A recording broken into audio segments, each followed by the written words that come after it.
السلام علیکم ورحمۃ اللہ وبرکاتہ نحمده ونصلی علی رسولہ الکریم اما بعد۔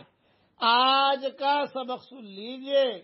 آج کے سبق کی سرخی ہے نماز سے دوستی کیجئے، پارٹ نمبر 141۔ قرآن میں اللہ نے فرمایا ہے وَمِنَ اللَّيْلِ فَتَهَجَّدْ بِهِ نَافِلَةً لَكَ عَسَىٰ أَن يَبْعَثَكَ رَبُّكَ مَقَامًا مَحْمُودًا۔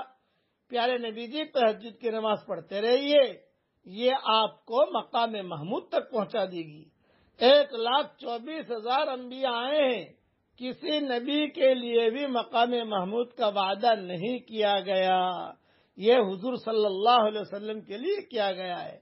عبداللہ ابن عمر رضی اللہ تعالی عنہما نے ایک خواب دیکھا کہ دو